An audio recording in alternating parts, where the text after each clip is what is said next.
If you are thinking that most of the successful business owners that you know have never failed at anything, then you will be wrong. Many of the richest and most successful people in the world say that they have failed their way to success. In this video, we are looking at the biggest mistakes made by entrepreneurs so you can avoid the mistakes that they have made when you're starting your business. So let's get right into the video. The first mistake is not hiring the right staff. This is one mistake which a lot of entrepreneurs make, including myself. Hiring the right staff can mean the difference between your business being a success or a failure. And I can speak from experience that hiring the wrong staff cost me 6 figures because of a mistake they made on a job they did for me, but I'll save that for another video. It's more important to hire the right staff who have the right attitude rather than somebody who has every single skill that you desire. It's easier to teach someone the skills you need. It's more difficult to teach work ethic and attitude, as that is in a person's DNA and can rarely be changed. So make sure you hire the right staff and give them the space to grow. Be a leader and not a boss to them, and make your business a place where they want to work and thrive, and you'll build a team which can drive your business forward. The next mistake that entrepreneurs make is underestimating startup costs. Many entrepreneurs make the mistake of underestimating all their startup costs when they're just starting the business.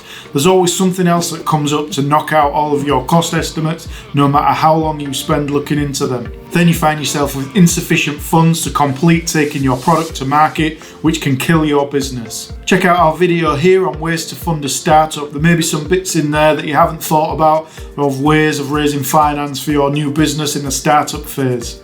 When I'm starting a new business, I always underestimate revenue and overestimate the startup cost. This way you will land somewhere in the middle, and hopefully you won't get stung with expanding startup costs, or if you do, the sting will be a lot less painful. Really dive into the numbers when you're thinking of starting a new business. Put every expense and your cost calculations down to post-it notes. It's often the recurring costs which run away with themselves and start adding up to a few £100 or dollars every month, which weren't in the original budget. The next mistake entrepreneurs make when starting a business is starting a business in an industry which is too niche. Launching a business in an area which is too niche means that you limit the pool of potential customers, as well as struggling to expand the business and grow it into a saleable asset.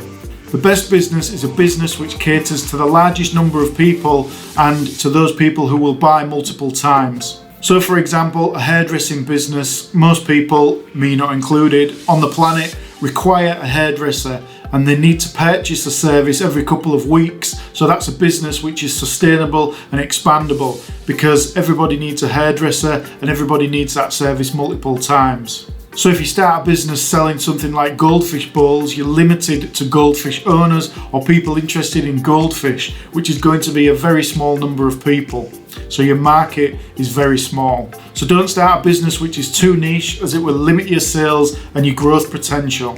The next mistake that entrepreneurs often make is not pricing products or services properly. You should really nail down the pricing of your products and your service before your business begins. Don't be afraid to set your prices higher, as it's easier to reduce the price later on rather than increase your prices further down the line. Never undervalue your product's worth, and it's better to sell less products at a higher profit margin than sell more products at a smaller profit margin. It's less work selling less products at a higher price. So whatever price you set for your product or service, there will always be somebody who doesn't like it.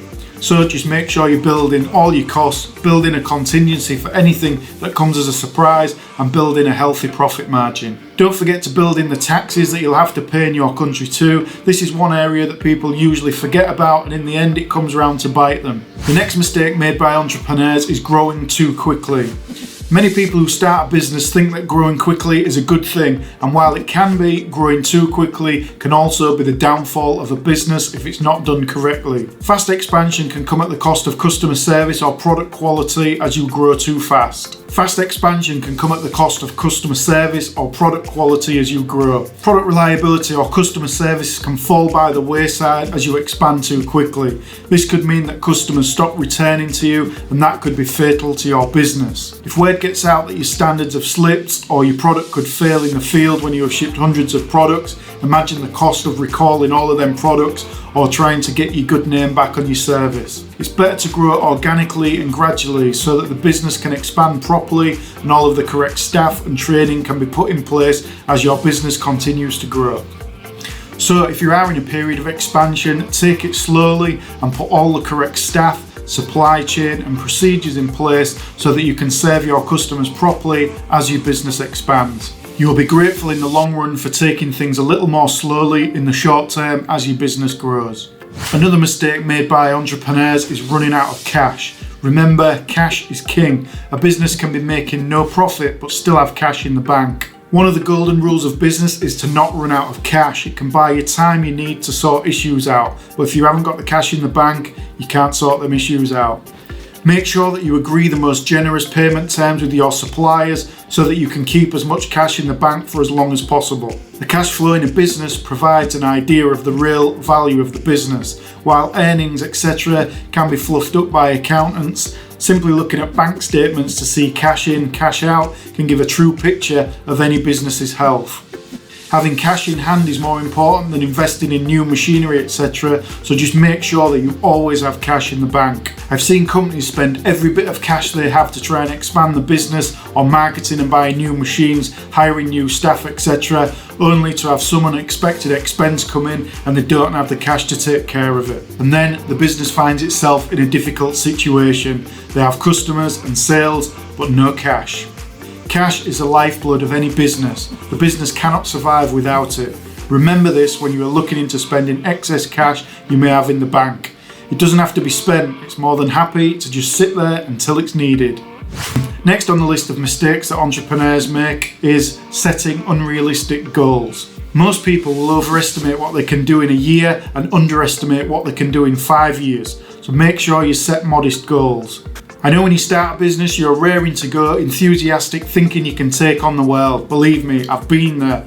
But you can't do everything in the first 12 months. Set realistic goals which you can actually achieve. That way it keeps you motivated every time you hit your goals. Then when you hit your goals, you can then move the post for that goal further out. For example, estimating your first year's turnover as £25,000 or $25,000 as a conservative estimate depending on what business you are in.